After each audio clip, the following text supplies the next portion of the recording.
Merhaba, kanalıma hoş geldin. Eğer kanalda yeniysen sıcak tüm coinleri ve ön satışlarını ele alıyorum. Tabii ki kripto ile alakalı birçok bilgi de mevcut. Eğer bu yüzden ilgileniyorsan abone olup bildirim zilini açabilir ve beni sosyal medya hesaplarımdan takip edebilirsin.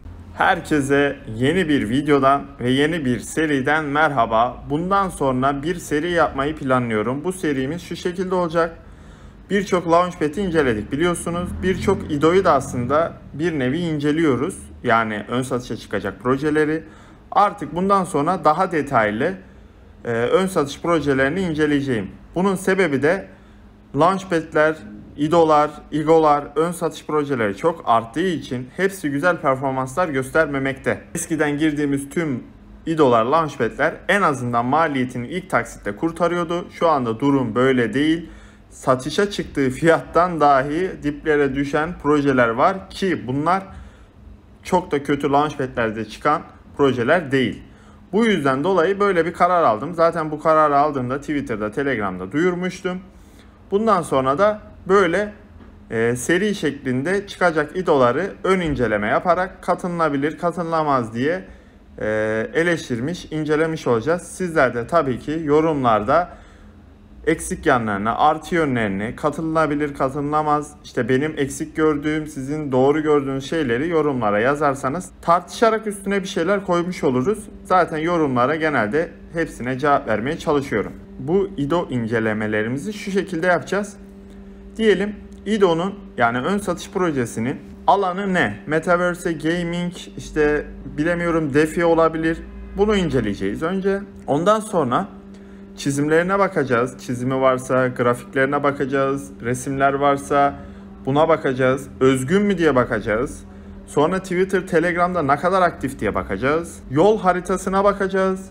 Ekip projeyle ne kadar alakalı, tecrübeleri ne kadar iyi buna bakacağız. Tabii ki destekçilerine de bakacağız bununla beraber. Pazarlama tekniklerine, taktiklerine de bakacağız ve bunlara gerekirse ileride puanlama vererek veya siz yorumlarda IDO'ya 10 üzerinden puan vererek katılımların işte sağlanması veya sağlanmaması gerektiği şeklinde bir öngörü oluşturmaya çalışacağız. Topluluk kısmı yani YouTube'un topluluk kısmını da aktif şekilde kullanacağım. Nasıl kullanacağız? Bu IDO'yu diyelim tanıttım ben. Gelelim hemen. Bu IDO'yu tanıttım. The Parallel. Burada bir anket oluşturacağım. Şunun gibi mesela. Buradaki anketime diyelim size 10 üzerinden puan vermenizi isteyeceğim. IDO'ya çıkan oyu da bu şekilde sağlamış olacağım. Lütfen topluluk kısmını da aktif olarak kullanalım. Şimdi burada bir özet geçmek zorundaydım. Bundan sonraki sistemimizin nasıl ilerleyeceği bir daha bunu anlatacağımı sanmıyorum. Şimdi The Parallel'i incelemeye başlayalım. Öncelikle The Parallel ne? Yani ne yapmaya çalışıyor? Ondan bahsedelim. The Parallel, Metaverse ve Play to Earn gibi görebilirsiniz. Kendileri buna Play to Earn demiyor. İşte eğlenerek kazan tarzı bir farklı bir slogan açmışlar. Güzel olmuş aslında. Bu da bir özgünlüktür aslında. Yani dışarı çıkmak çok önemli bu konularda.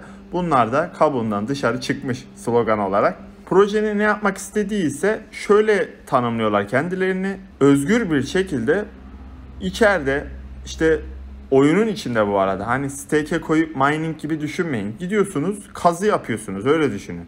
Gidiyorsunuz bir ürün üretiyorsunuz, onu satabiliyorsunuz. Tabii ki bunların hepsi oyunun içinde gerçekleştirileceği söyleniyor. Tabii bunların belli bir tarihi vesairesi var. Ben gerçekten Metaverse'yi çok nasıl diyeyim size bir hayal ürünü olarak görüyorum ama gerçekleştiğinde gerçekten hani şu filmlerde izlediğimiz her şey gerçek olacak gibi duruyor. Gerçekleşebilirse şayet. Şimdi ben kısaca bir yorum da yapmak istiyorum. Bu gözlük muhabbeti var mesela VR gözlük. VR gözlükle gezeceğimizi falan düşünmeyin. Çünkü bu böyle olamaz. Nasıl ki zamanında bir fotoğraf makinesi bir römorkle kamyonla taşınıp fotoğraf çekiliniyorsa şu an cebimizdeki her telefon muhteşem fotoğraf çekme kalitesine sahipse o gözlüklerde ileride bir güneş gözlüğünden farksız olacağını düşünüyorum ben. Şimdi geçecek olursak ne dedik? Özgün mü? Özgün. Hani 1 ile 5 arasında puanlarsak özgünlüğünü 3-4 arası verebilirim. Çünkü birçok Play to Earn'ün amacı zaten oynayarak kazanmak. Sadece sloganları farklı. İşte pazarlama stratejileri şu anda iyi gidiyor. Aynı zamanda da ne demiştik? Metaverse Gaming hype'ı yüksek. Buna 5 üzerinden 5 verebiliriz. Çizimlere gelecek olursak gayet yeterli görüyorum. Zaten bu NFT muhabbetinde bu piksel piksel olaylar meşhur biliyorsunuz. Biraz da Minecraft sezintisi gördüm ben ama siz de tabii ki bunu yorumlara belirtebilirsiniz. Şimdi burada bir videosu var. Ben hemen onu biraz açmak istiyorum. Şöyle böyle Luna Park tarzı bir oyun gibi görüyorum ben şu anda. Bir ada üzerinde gibi işte konserler veriliyor.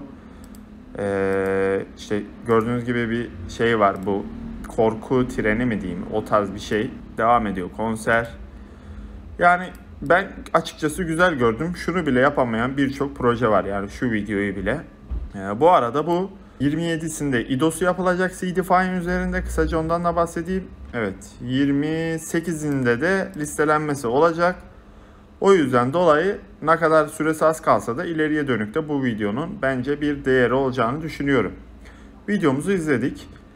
Şimdi neye geçelim? Çizimlere de ben hani 5 üzerinden verecek olsam gerçekten 4 veririm. Şimdi şöyle aşağıya geçiyorum. Burada şundan bahsediyor. Oyun içinde işte demiştim ya, mining. Mesela gideceksiniz, ağaç keseceksiniz. Ağacın içinden rünler çıkacağını söylüyor. Rünler de bunlar. Bunlar da tabii ki destansı, işte nadir, işte daha çok bulunabilir tarzı, şöyle topraktan paranyuma kadar ilerleyen bir aşama olacağını söylüyor. Tabii ki bunlar da oyun içinde kullanırken size değer katacak şeyler. Muhtemelen bunlar da satılır. Bunlar da güzel para edecektir.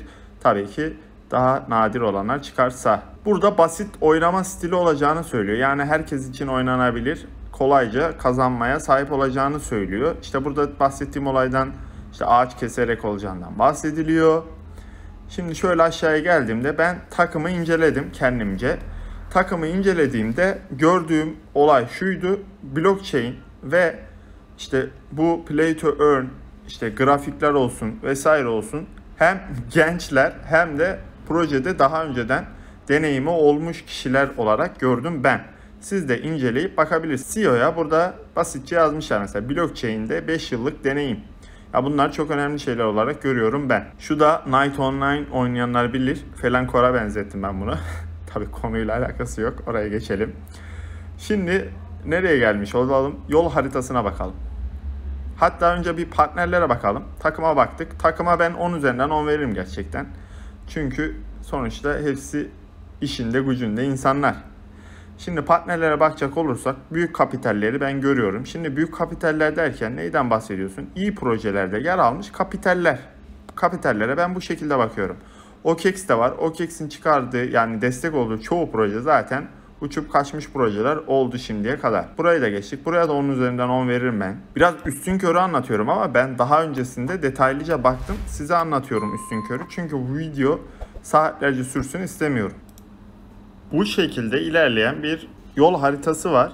Yol haritasında zaten bu 2021 4. çeyrek bitmiş olacak. İlerleyen şekilde baktığımda diyor ki Launch Marketplace, Launch Mining Game. Gördüğünüz gibi bunların 1. çeyrekte başlayacağından bahsediliyor.